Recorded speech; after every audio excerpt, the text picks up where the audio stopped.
Hey guys, I'm here at DG Aviation to upgrade my LS3 to make the last enhancements for the World Gliding Championships this year in club class, and I will show you all around here at the DG Aviation factory what they are doing here in the service facility, what they are doing with the production of new gliders, and also repainting and refinishing existing gliders. DG is not only maintaining here DG and LS gliders, they also can do any other motor gliders and other gliding manufacturers as well. And especially here with motor gliders like with the STEMI, it's the problem that you need to have an airfield next door, and here they have this airfield, so they don't need to de-rig and put these motor gliders on a trailer. Most of them, they don't have a trailer available. And then here we even see an HPH glider, that's a twin shark. Instruments are out here. It is completely damaged. The fuselage had a bad landing, I would say, with all these cracks here and so on. So this will get rebuilt here as well. And then here we can also see some JS gliders. DG and JS, they have a cooperation also for producing the DG 1001. It's really a big variety of gliders, gliding manufacturers here. They would also do Schleicher gliders and all the other manufacturers which we don't see today, but I was already here a few years ago for the 3000-hour overhaul of our ASG 29. One very unique thing here at DG Aviation is that they are able to balance the prop dynamically so that it makes less vibration, so that they have less problems with all the mechanical parts in the glider, because everything is vibrating all the time with these two-stroke engines. Here they attach a sensor to measure the rotations, the rounds per minute, and here the vibrations. Then they have a tool which says where to attach some weights. So here you can see there is a weight attached, and it's an iterative process. So you need several rounds of these and it will get better and better, and then at some point it is good enough. Here we are in the manufacturing facility. You can see here the molds of the DG 1001. Then on the other side, these are the wings of the DG 1001. Here on this side we see some peel ply, fabric, rovings, carbon fiber rovings. That's quite a cool machine here to get string of carbon fiber rovings. Of course, you need a lot of clamps to close the molds. Here we can see all the resin fabrics here. A lot of carbon fiber, glass fiber up there. Yeah, here's glass fiber. And that's a laminating machine. With this machine you can pre-impregnate the fabric or the glass fiber here, in this case with resin, so that it gets a proper ratio of resin in the fabrics. And then here we see DG 1001 fuselage. It's great work here, and it is still quite rough fuselage, no cutting, and that's the big motor box in here. And here we can see how new LS3 Neo winglets are built by world champion Uwe Warlik. It's my teammate for the next World Championships as well. It will take some more time to manufacture them and to put them on the glider. But yeah, I'm very interested to see the performance differences and get your experiences about them. In general, there's a gel coat painted into the mold first, which we saw yesterday, and then they are starting here with a glass fiber layer, and then later on I think the structural parts are carbon fiber. So that's only for a good surface now. And then here we can see the prepared carbon fiber layers for the mold.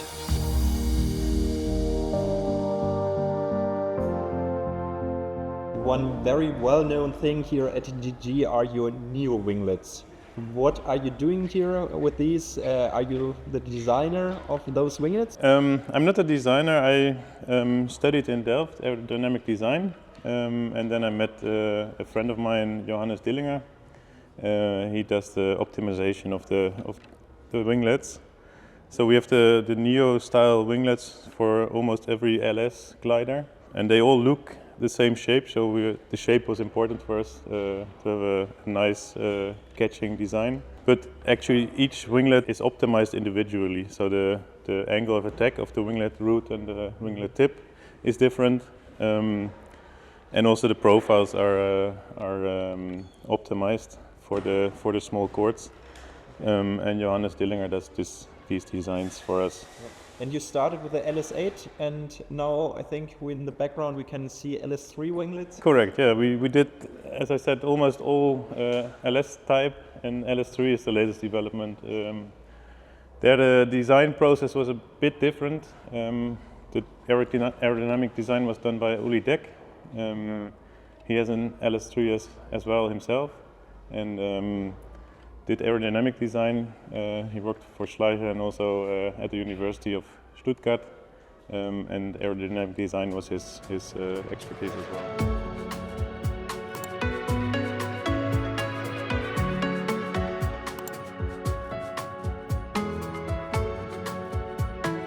Let's go to the raw assembly. All the smaller parts are assembled into the raw fuselage of the DG 1001. Currently they are gluing here a part into the engine compartment.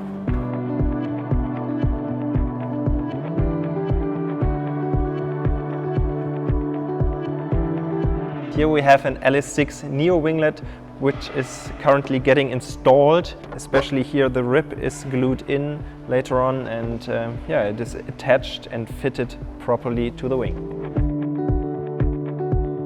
We're here in the finish area. Here we can see an LS7 winglet, which got a complete finish, a repaint, and the wing is only partly repainted and finished here. Still in the process and needs a quality check later on. And then on the other side we have an LS4 fuselage, also LS4 wings, and here you can see the different steps of the process of repainting a glider. They already painted the wings with T35 paint, and now you see this orange peel here, and to make the surface smooth again, they use sand blocks to sand the surface really flat so that there are no high and low spots in there anymore. And with this grayish black color here, you can see if the surface is completely smooth, because this color is also in the small valleys in there. And only if you sand it down completely, if the valleys are also flat to the surface, then they know that the surface is really perfect. And then of course you need different types of sandpaper. They start, I think, with grit 100 and then go up to 400. Then later on they will apply PU paint. So it is a lot of manual work to finish such a glider. Overall, if an older glider needs a repaint here at DG Aviation, it will take about 6 to 8 weeks overall to strip down the old paint and to make the new paint and to finish everything. So it's really a long process, and many people are needed to make it perfect again. On the other wing you can see that the surface is already sanded, it's flat, it's smooth, and it's prepared for the next process to apply PU paint. Here we have an example of a DG 1001 wing, which is already completely finished. You can see this very smooth finish here. It's glossy, it looks perfect. And of course they can apply here these nice colors to the winglets and even make a completely flat transition in between the colors and so on. So it's a process which takes longer, and they apply clear coat as well, so yeah, that there's no gap and it's aerodynamically perfect.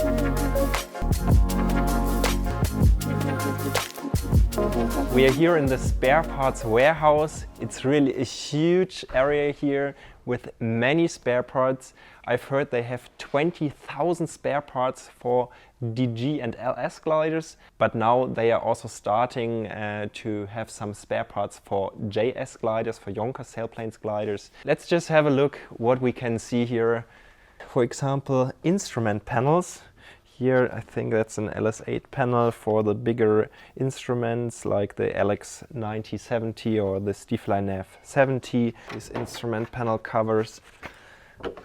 Looks really cool. That's really better than toys for a child, I would say, to see all these nice spare parts and what you can upgrade to your glider. And then there are also many different kinds of even paint, polish, mylar sealings and so on, and I think this is getting more and more important when they launch their web shop as well, because I personally didn't know that you can even buy polish here, and also all these different types of tapes and so on for sealing your gliders, the mylar sealings, zigzag tape and so on. So it's a huge warehouse where you can get everything you like, I would say, or nearly everything. Also here, if you make a hard landing, there are all these landing gear parts available. Look what I found up here, a big tire. Here are even the raw canopies. So if you need spare parts in the future, you will be able to order it online at DG Aviation. There are some smaller things we want to do here on the LS3. First of all, we have these canopy handles here, which are quite corroded from shipping to Australia, for example, and of course it is an old glider, so I definitely want to have them painted in a good, nice red color again, so that this looks brand new again. It's an old glider. So let's start with sandblasting the handles so that everything is clean and without corrosion.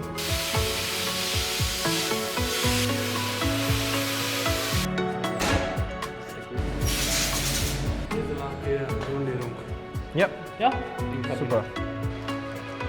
So the handles are sandblasted now. There we mix the primer, and later on there's the final red coat. Now they are prepared for the primer.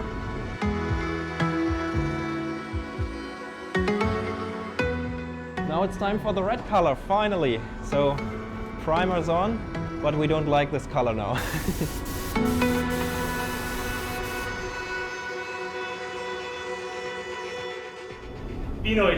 That looks fantastic now. It will take a few hours until it's completely dry.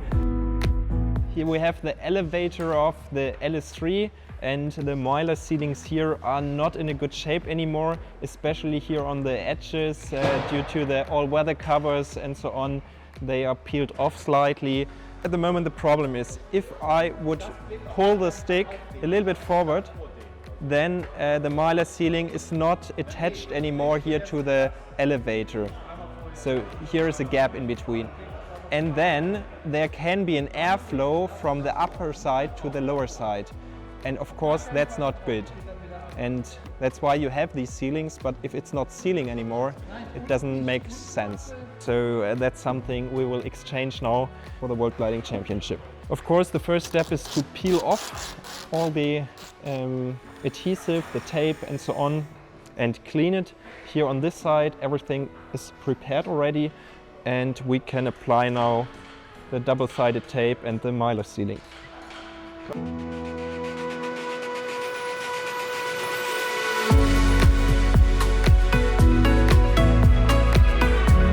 Even we have here a Teflon sealing in between, which is new, so there's absolutely no air coming from the upper side to the lower side or vice versa. Yeah, so I'm really happy how it came out. Thanks to Mika, who made this job here. And then it is time for something very cool. These winglets are just white, looks okay, I would say, but I really like and prefer the design of the Ace33. So we decided to paint this winglet in the same paint scheme as the 33, and you will see the final result at the Aero in Friedrichshafen beginning of April. Make sure to like and subscribe to the channel, and then I will see you in the next one. Cheers!